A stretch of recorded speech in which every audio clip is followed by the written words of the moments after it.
திருச்சிற்றம்பலம். தொண்டை நல் நாட்டில் 24வது திருத்தலமாக இருப்பது திரு மயிலாப்பூ என்று சொல்லக்கூடிய திருமயிலை அல்லது மயிலாப்பூர் என்ற தலம். மயிலை, மயிலாப்பூர், மயிலாப்புள்ளே என்றெல்லாம் போற்றி சொல்லப்படுகின்றது.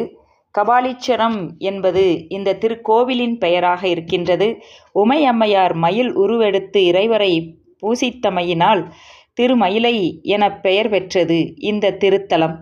இந்த திருத்தலத்தை பற்றி செய்திகள் நமக்கு நாயன்மார்களால் பாடப்பட்டருள பெற்றிருக்கின்றது.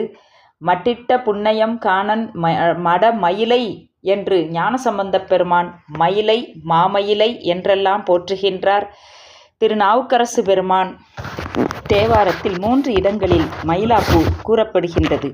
திரு ஒற்றியூர் திரு தாண்டகத்தில் 6வது திருப்பாடலில் வடிவுடைய மங்கையும் தாமும் எல்லாம் வருவாரை எதிர்கொண்டோம் மயிலாப்புள்ளே என்று பதிவு செய்கின்றார்.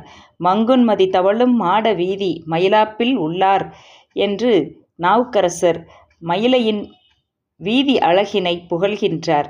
மயிலாப்பில் மன்னினார் மன்னி ஏத்தும் என்ற இடத்தில் மயிலையை காப்பு தலங்களுள் வைத்து போற்றுகின்றார். பெரிய புராணத்தில் மயிலை மயிலாப்பூர் என்றே காணப்படுகின்றன. மயிலார்பூ மருவி மயில் ஆப்பூ என்று ஆகியிருக்கலாம், பின்பு மயிலாப்பூர் என்றும் ஆகியிருக்கலாம் என்று சொல்லப்படுகின்றது. சுருக்கமாக மயிலை என்றாலும் மயிலாப்பூரே ஆகும். திருச்சிற்றம்பலம்.